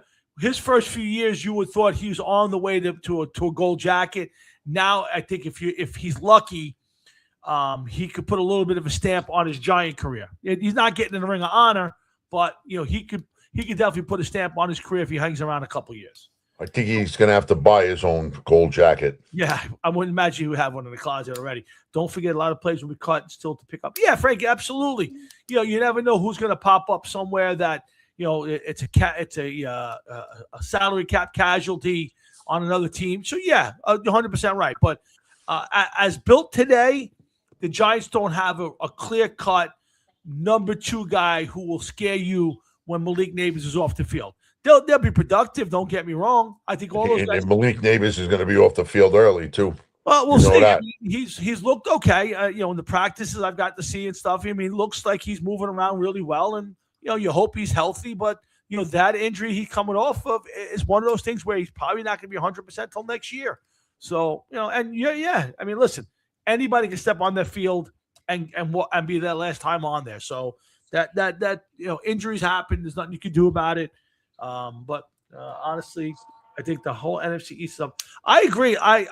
Frankie, I totally agree. I don't think there's a clear cut number one in the NFC East. I have a feeling that the Eagles take a major step backwards.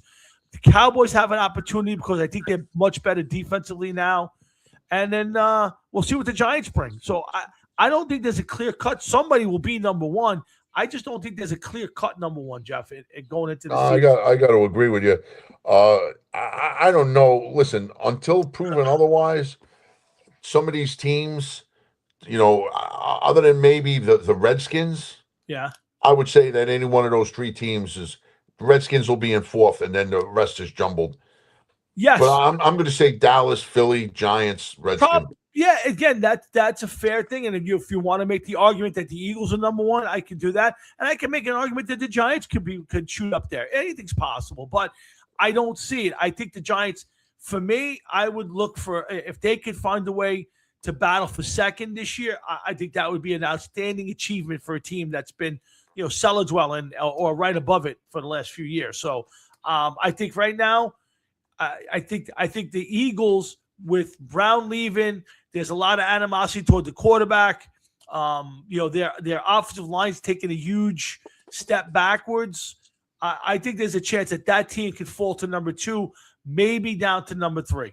I really believe that. I think the coach is under a lot of pressure, but that they have one of the better GMs. So let's see if he did anything to fix that team, Jeff. But yeah, I again, do I think the Giants are going to surprise? I don't know. I think they're better. I just don't know how much better. They're going to be better without a doubt. I mean, you got Jackson Dart entering his second year. It's just a matter of whether his receivers stay healthy. Yeah. I would be worried about Malik Neighbors big time. Yeah, you have to be. Listen, of course, there's no doubt. I mean, coming off that injury, and even if he's healthy all year, is he going to be at top speed? Is he going to be wary of making cuts, jumping? So there's a lot of up in the airs with the Giants. I do have a better feeling. I think they're better defensively, but I don't know where to place it. I've been going through the schedules and this and that. So, but I think it's a jumbled mess, and I think that you could be in the middle of November, and there's no clear-cut number one team in that division yet. You could be in the middle of November, and they're all within a game or so of each other. I do think the Redskins are not a good team. I just don't believe they're a good team at this point. I think they're going to be fourth in that division. Yeah, I just think that they had an opportunity 2 years ago. They took a major step backwards next year. I don't think they have a ton of talent on that team. And I also said it from when he came out of college, I'm not a big fan of Jaden Daniels. I just don't. I think he's kind of an RG3 type, but we'll see. Maybe he reverts back to 2 years ago and they take a major step forward, and maybe they shoot it up. But I just haven't seen enough of that team getting better to think that, Jeff. Oh, I don't blame you. Like I said, right now, the feeling I get is that they'd be fourth in that division. But, it's only August, so there's plenty of time. Yeah. They got time to get themselves right and set sail the right way, but time will tell. Yeah, no, listen, we're going to be, a couple weeks away from our, I think that's the 10th, which is opening. Well, it's not opening night. Opening night is they open in the NFL this year on a Wednesday night. They usually open on a Thursday night. They're open on a Wednesday night this year. There also is a Thursday game. And if I'm not mistaken, there's a Friday game that opening weekend. Jesus Christ. Yeah, I believe for the first time. So what, Sunday, what is it going to be? One afternoon game, one night game, and then? Pretty much, man. Because you got a Wednesday game, you got a Thursday game. I'm pretty sure it's a Friday game. Of course, you got Sunday night, and then you got Monday. So you've already eliminated 5 games from the slate. So out of 16, right? Yeah. So Dallas signed Von Miller. Yeah. Von Miller's a nice piece, I guess, still at this point. It's interesting. Again, is there a clear cuts in that? Again, I guess the Rams should still be the best team in that conference, but I don't know if Von Miller's a difference maker anymore. I think he's a guy who, if he's on your roster and you get him a couple of series of games during the game, you get him in a big moment. Maybe he's the third down guy. He can help you. And it's nice to have a veteran guy like that who's done great things. Yeah, I think that's how you got to use it. Right? I don't think you can use Von Miller every play anymore. To me, he's one of those guys. You get third downs or a big series and you throw him out there, and I think he's fine. The Cowboys have some issues on defense. Still, I mean, you're hoping with the draft picks that they're better, but there's still some issues out there, and we'll see how it plays out. And I'm not the biggest fan of how that roster is constructed, but again, I agree with Jeff. I think there's a good chance the Cowboys are number one in that division this year. I do. I just think they're probably the best overall team that Yeah. didn't change that much, Yeah, no, I think they've added some pieces. They've gotten better. But I think the question for the Cowboys is always the same thing. Okay, the Cowboys get to the wild card, the Cowboys win the division, and the Cowboys lose in the first round of the playoffs. So listen, when does Dak Prescott take that next step? So he hasn't taken it yet, but yeah, and he, we'll see. We will see. Yes, I don't see that team finishing first overall. Definitely don't see that. Yeah, no, I agree with you. I would agree with that. So Denver, yeah, Frankie, again, Von Miller's a good piece, a good veteran presence who could still make a play, as long as you don't have to play him every down. If you have a defense where, again, you can bring him in on big plays, or you can give him a series that matters in the game. That I think it's great. He's a great veteran presence. I've been a big fan of Von Miller. I think he's a hell of a player. So I think it's a smart move for Dallas, and you'll see a bunch of these guys popping up now, like Najee Harris popped up for the Giants now, and then you'll see some guys get cut, like it always happens. So you're ready for a music question, man? Go ahead, give me a music question. All right, now you may have to think about this one for a little bit, but and we've talked about this somewhat before in the past, but I figure it'd be a good question to ask again. Especially what's going on with this band at this point in time. Where would you rank Dave Murray and Adrian Smith amongst guitar duos? Wow. Such as the Hetfield and Hammond from Metallica, Tipton and Downing from Priest, the guys from Accept, the guys from the Scorpions, a whole bunch of other bands that have two guitar player attacks, Megadeth. Overkill for a while, Exodus, all of these other bands. What is your thoughts? Where would you say they are on the ladder? Wow, that's a really interesting question. See, what I like about Smith and Murray is, and I don't know if many bands do it. I don't think that most bands have one guitarist, or like one lead guitar player, or one guy does a solo in a song, and the next song the other guy will do a solo, kind of like the Priest guys. What I love about the Maiden guys is, just about every song they split it, and their harmonies, their overlay. Boy, they're my favorite. All right, so I'm going to condition it by saying that. Are they the best duo? Boy, oh boy. I guess most people would take Tipton and KK over Maiden as guitar players. I think they're better overall than the Metallica boys. I think Kirk's a great player. I never thought that what's his name? I'm drawing a blank. Hetfield? Yeah, I never thought Hetfield was a great guitar player. He's a great rhythm player, man. He's a solid rhythm player. Yeah, again, I would never call him a great guitar player, especially solo. I love Kirk. He doesn't do solos, so right. So that's okay. He's like Malcolm Young. Yeah, so to me, I think they're better than they're my favorite. I'll say it again. I think they're better than most. I love the style that they play. Ranking, it'd be hard for me. To me, they're probably number two, because I think Tipton and Downing are probably the best. I also love the Scorpion guys. I think they're both phenomenal. I love Matthias. Now you got to think of this too. When you talk to Scorpions, you could say Rudy Schenker and Uli John Roth. Oh yeah, okay. Rudy Schenker, Michael Schenker, Rudy Schenker, Matthias Jabs. Yeah. So, they've had a couple different Yeah, no doubt about. randoms go through there. You're right. I would, if you're asking me who the Scorpion guitar players are, it's Rudy and Matthias because they've been there the longest together. You can't argue that. Is Michael Schenker a great guitar player? Yeah, probably one of the best of all time. I mean, just phenomenal guitar player. But I think I agree with Frankie. I think I agree with Catalano. And if you're putting them as duos and you combined talent, I would say KK and Tipton as separate guitar players together, they're better than the Maiden guys. But as a duo, guys who kind of feed off each other, I'll take the Maiden guys any day.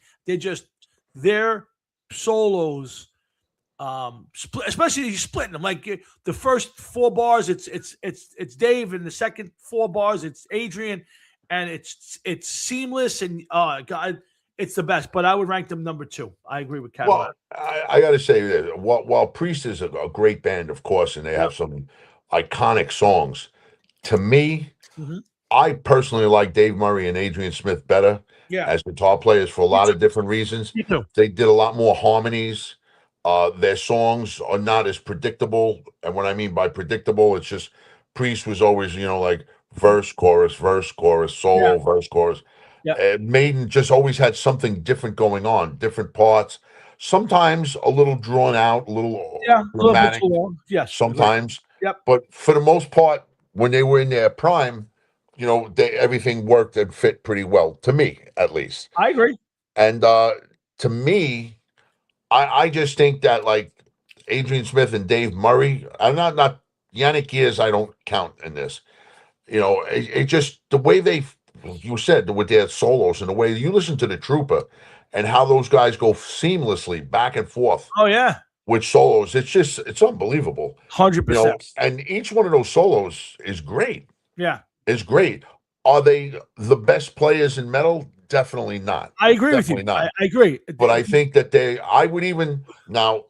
I know that you and Frankie weren't too high on James Hetfield, and that's fine. Yeah. You listen to James Hetfield and his down picking. He's probably the best rhythm guitar player in metal, but he's not a solo player. Right.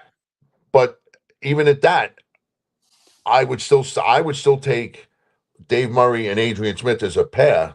Correct. Over Hetfield and Hammett and just about every other metal player. That's just me.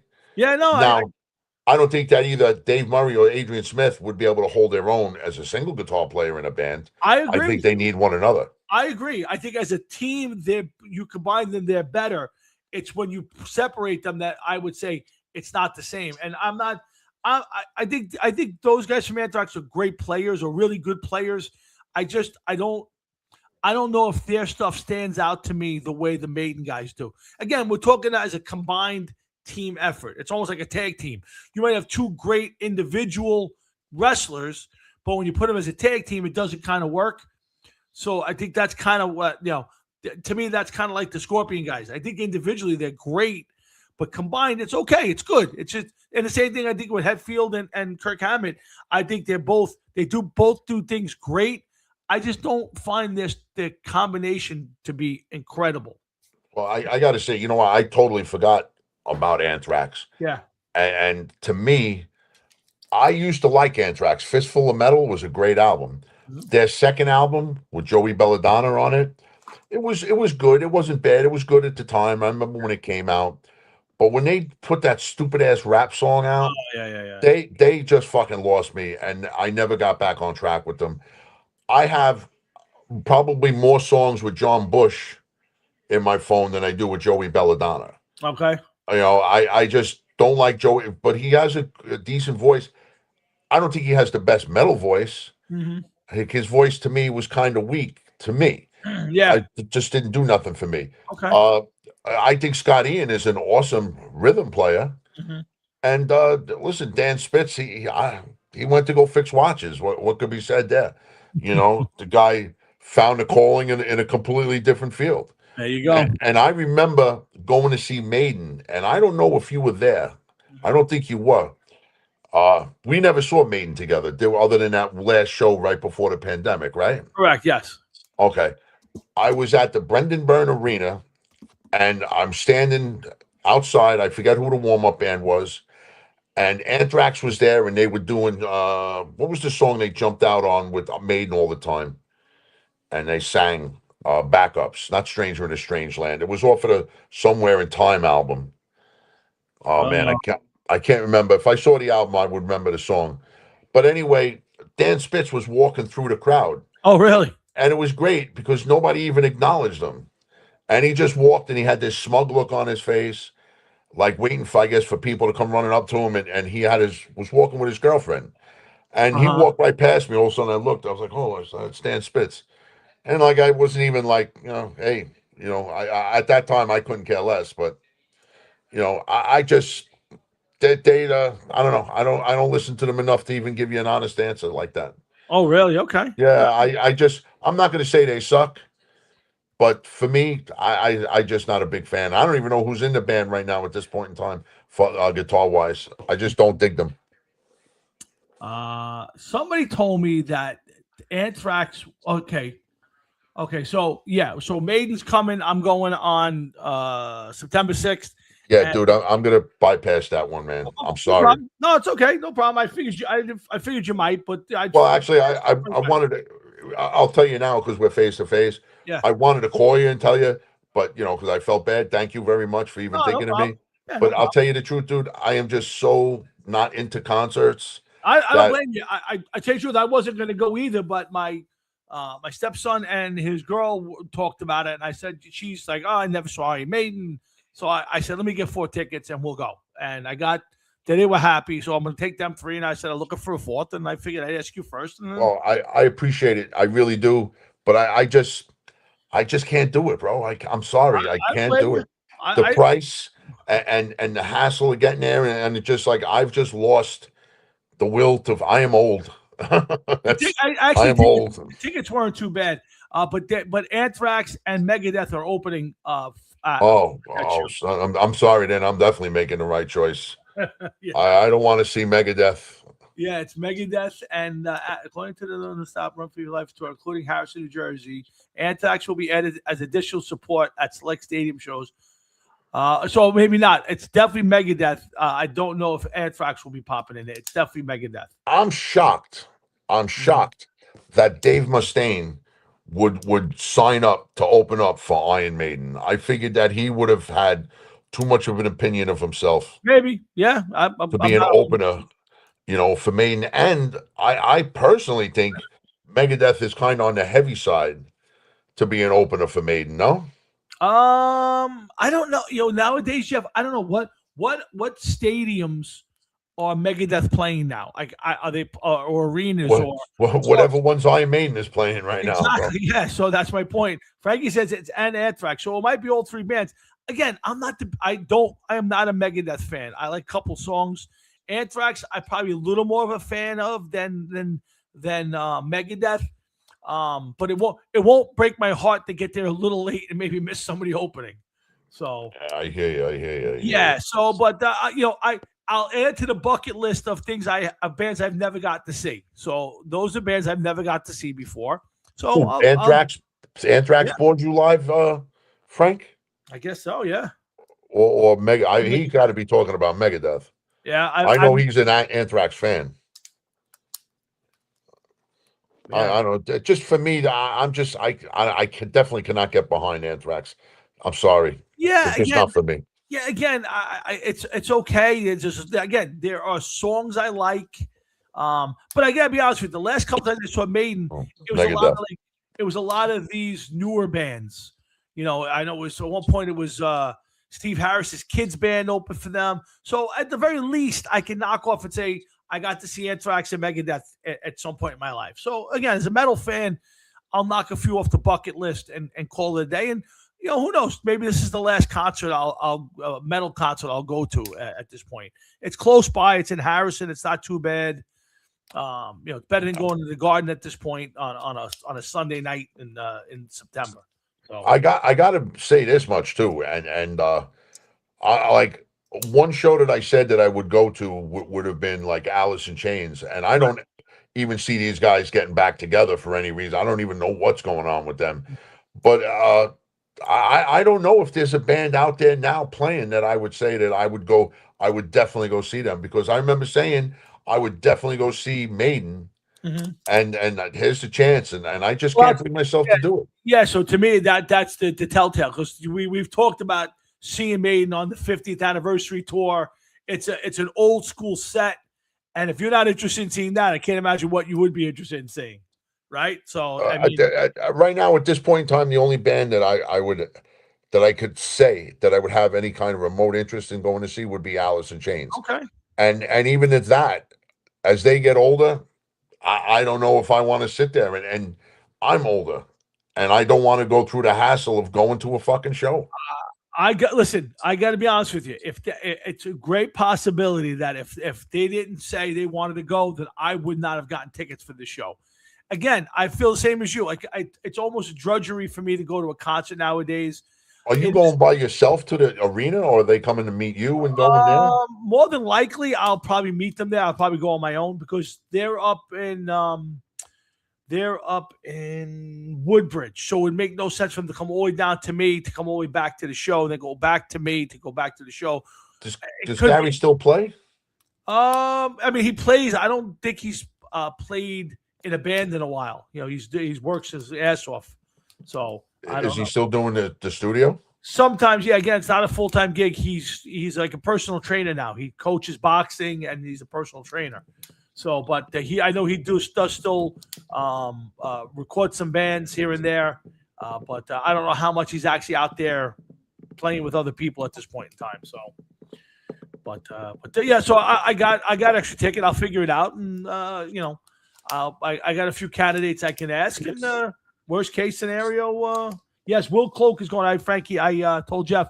Will reached out to me. I'm gonna hook up. He's going with it's Will and Darren Magris are going together. Just saw Darren Magris not too long ago. So I'm gonna probably catch up with them to have a beer or catch and say hello and all that stuff. So I'll see them on the 6th. And like I said, it is what it is. But too bad you're going on the 5th, Frankie. It would have been great to hang out with you. Before we end the show, Frankie, I did see you at the. I think I saw you were posted. You went to the Tony Gunn, Billy Graz show. Was it Light Up the Sky? The Van Halen tribute last week. You just brought it up. How was that, Frankie? I guess, Chef, you didn't go? No, no. No, I was like, nah, I can't. I'm just fucking. I don't want. I'm tired. I don't want to go to fucking shows. Listen, I got you. If I wasn't out of town, I was supposed to be out of town this weekend and not last weekend. Then I was going to be out of town both weekends. So now I'm not going to be out of town this weekend. So unfortunately, they played last week. Frankie, how was? They were very good. I love Tony. He's a great guy. I like Billy Graz. Billy's one of my favorite people that I don't get to see very often.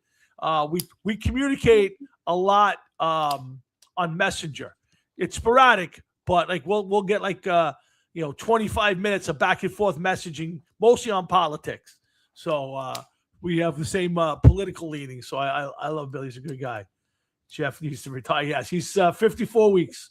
Jeff will be retired, but I guarantee you he's going to retire and still not go to concerts. Oh no, I no, I definitely no. But Jeff, I have a plan. Don't worry about me, Jeff. I would tell you this.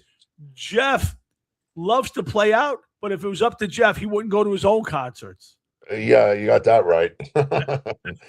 The shows just seem to get fucking earlier and earlier. Yeah. 8:00 starts are fine with me. Yeah, I have to tell you, like I have gotten very bad at that stuff. Like the thought of going out on a Saturday night, leaving my house at like 6, 7 o'clock pains me now in my life. I'm hoping that someday I'll get to retire and maybe I'll be able to sleep all day and then go out at night again. But the thought process I have to go to a wedding, I think next weekend, and it starts at 6 o'clock. And I go, oh my God, I'm going to be out past 9 o'clock. I don't want to do this. Yeah.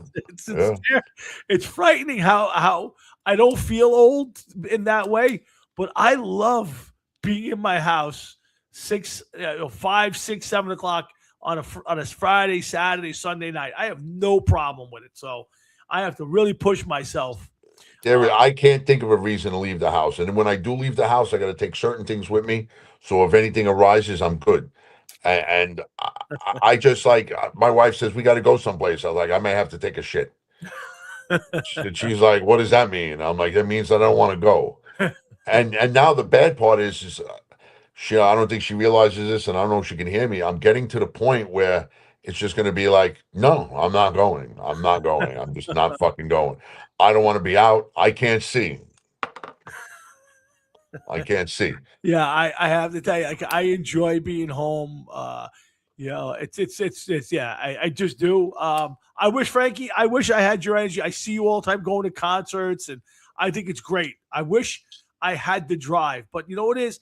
I drive all day long, like 10 hours a day. I'm in the car on job sites, and I leave the house at 5:30. I walk in 5:30 at night, and then when it gets to the weekend, I went to a Met game the other night. What is So Bent Brothers? What is he I talking have no about? idea.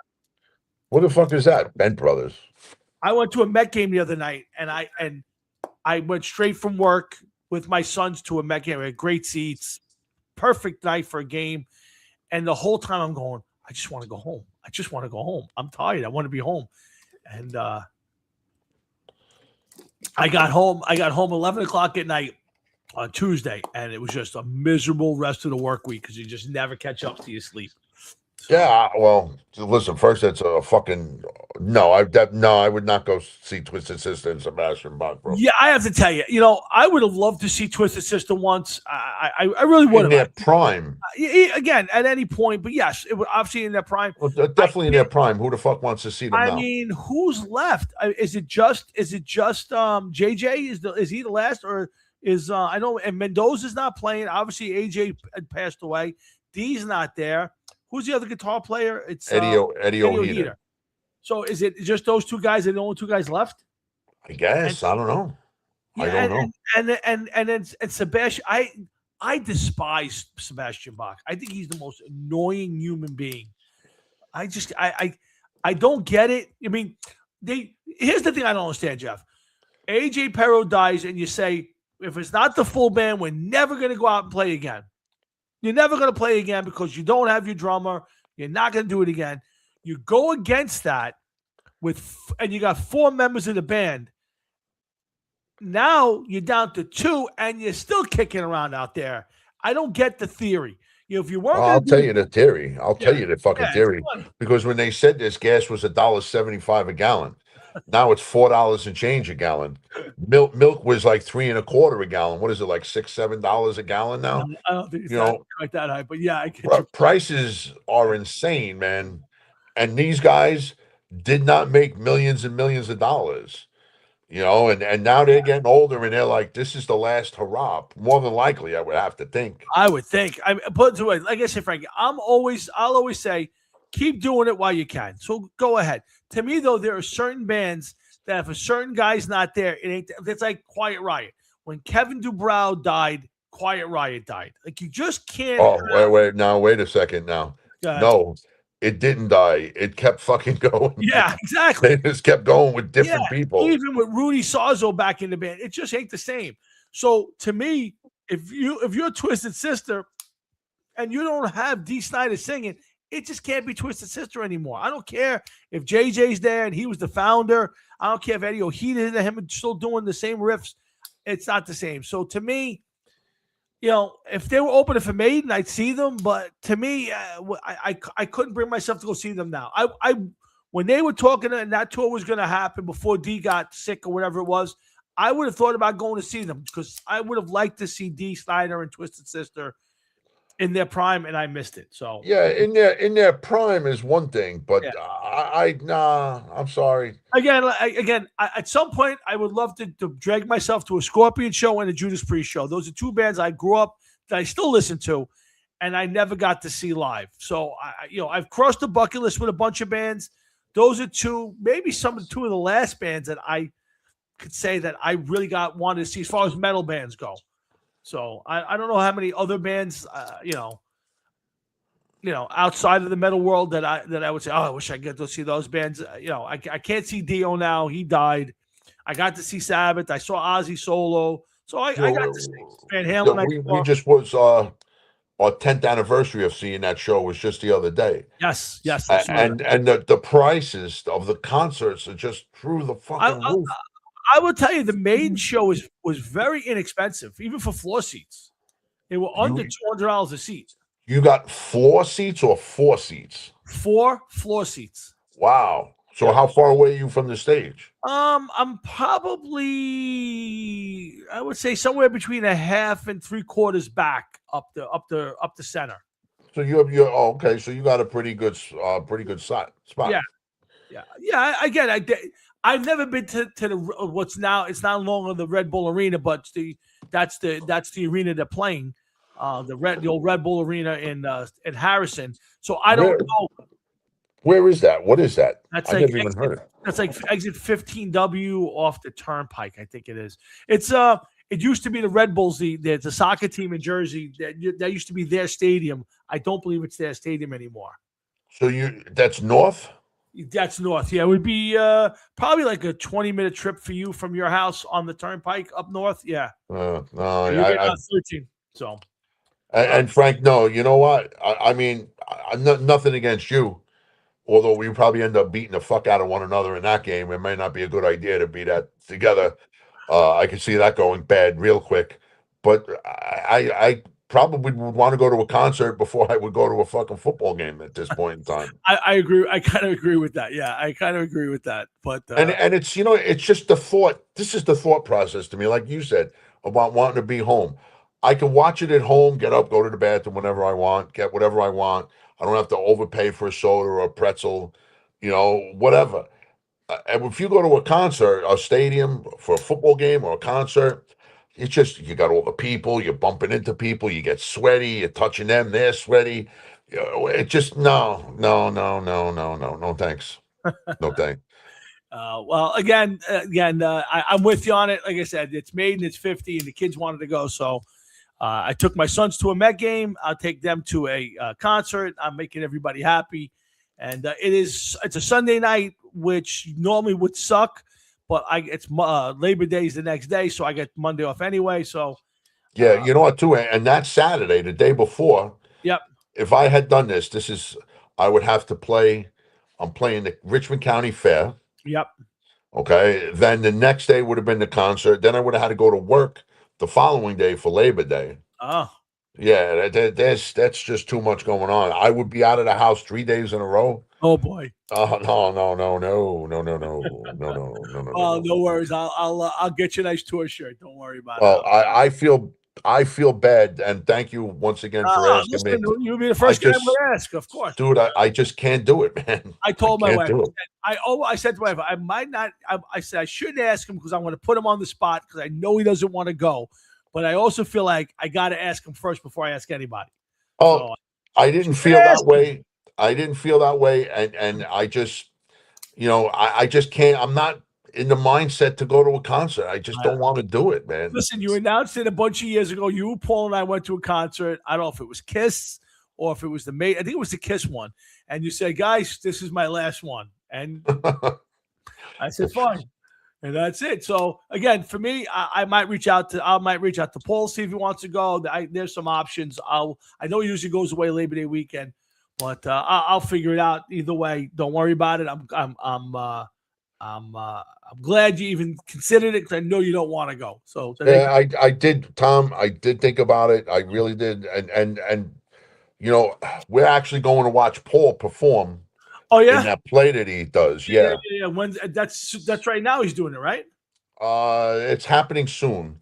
I know. Yeah. I don't remember the date. I just with everything that has gone on in his life. Oh yeah. I've kind of like I asked him. I says, "Oh, you play?" He told me he was playing. We had a little discussion about it, and I kind of felt bad. And I was like, you know what? I kind of want to go. I want to just show a little support for him and everything. Yeah. So you're good. Yeah, Catalano. If you may get blocked if you bring up that person. Uh-oh. I'll tell you right now, you can get blocked easily for that. Wow. Yeah, that's I'm sometimes I got to be honest, which I think about her sometimes. Okay. And you're the only one. Oh well, maybe so, but this is what I think about. Go ahead. What would have happened if one of your friends, regardless of who it was, caught your sister on a good day, Uh-huh. well, maybe she was smiling, happy with herself, and then you got the guy that comes up to you and like, Tom, I'd like to take your sister out on a date. I know that, like, because we were all so tight. It's happened twice. Really, Yes. really, One of our friends. really. Yes. Do I know? I pretty much know who it is, right? Yes. Yeah. What a surprise there. Did Yes. did he approach the both of you? Yes. Me first. I kind of poo-pooed it, but I said I can't stop it. And then he got shut down. He got shot down. Yes. Yeah, what a surprise. Yes. And She, this is when we were like late teens. listen, I understand that. I mean, listen, I mean, I know how it is now. I'm not going to lie. She had the personality of wet bread. Yes. Yes. She really wasn't approachable. And it's gotten worse. So yeah. Frankie, Frankie, I'd love to have you as a brother. She's actually single at this point in her life. So by all Oh means, my goodness. unfortunately, you would marry into the family of people who don't see her. So be careful. Yeah, no Christmas card for you, Frank. Yeah, you probably would be banned from the show from both of us at this point in time. So it's been 16 years since we've conversed. So we'll pass on all of that. But yes, and then somebody else I was friends with actually dated her for a short time. Somebody I know? I would not say you were friends with that person, but you definitely know him. Oh, you gotta let me know. You gotta text me on that one, man. I'll end the show on that text message to you. Oh boy. I'm getting excited now. Yeah, no, I don't think it's gonna be anything you're gonna. Oh, all right. Well, listen. Just I hear you, but it's just the thought that, like, yeah. when we were younger, your sister was just Sandy. Yeah. And never looked at her and be like, "Wow, that's Tommy's sister." Yeah. And like you never gave it a second thought. But nobody did. I guess the maniac that we Yes. both know was the one that would have taken that to a next fucking level, without a doubt. Oh, okay. Really? Yes. Really? Yes. Very short amount of time. Wow. Yes. Okay. Yeah. It was behind my back at first, and then they came clean later on. I'll tell you the story someday. They're not big, but our other friend did ask. Yeah. So, but got shot down. Really? Wow. I have to verify this. I'm watching. Yes. Yeah. That's too easy. Yes. Yes. Was anybody safe? Like, come on. No. Yes. I'm not sure he didn't ask to date my brother. Yeah. You know who your sister was to me? Oh. She was just it. She was your sister. Yeah. And I never even it's like, well, it's Tommy's sister. You just don't do that. It doesn't matter. She could have looked like Cindy Crawford at the time. It's Tommy's sister. Richie's sister. It just puts people in a bad spot. So it's tough. Yeah, of course. I agree with you. It's tough. I got into a few fights in my day because of having a sister at that point in my life. So I can't imagine any of my friends really dating her and having that cause a beef. So I'm glad for the most part it never caused any issues that way. So the people that you hung out with, in Rosebank, with the except of the one that is tried to bag more than one family member in his day. Yeah. Okay.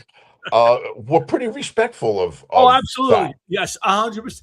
100%. There were, and the thing is, Joey too had sisters. Yes, you were the only one that really had a sister. None of them other guys have sisters, right? The South Beach guys. Oh, the South Beach guys, no. Well, Frank Jeffrey did.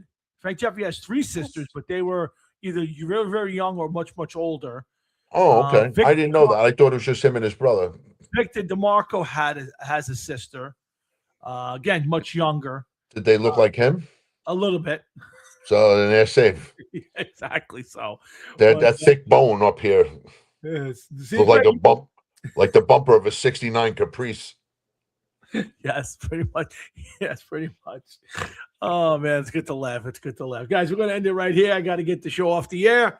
But we'll be back next week. There'll be no misses. We'll be right up to the football season. Frankie, enjoy the main show. I'm sure we'll talk to you before. Thank you for the content. Thanks to everybody, Anthony, everybody tuning in, everybody listening in. A lot of people online watching tonight. Thank you. Make sure you tell everybody about the show. I forget to say that every week. A lot of you guys come back every week, and we do appreciate it. Spread the word. Tell everybody, hey, tune in for 5 minutes. It drives up the numbers, and we look like we mad at anybody to somebody. Yeah. But maybe we can get more guests to kill off. Yeah, exactly. Yeah, we'll just start the death list. The death list of fucking guests. Of our past guests. Oh boy! But thank you for all tuning in. Really do appreciate it. We'll be back next Thursday night. So for Jeff and myself, I say have a great rest of your night, a great rest of your week, a great weekend, a great next week. Come on back next Thursday when Jeff and I do this for real all next Thursday. So guys, thanks a lot. Hefe, have a great rest of your night. I will definitely talk to you. And I will see everybody next time. Jeff, I'll talk to you later. Later, man. Good night, everybody. Bye. I can't find the X. Get ready. Get ready. Get ready.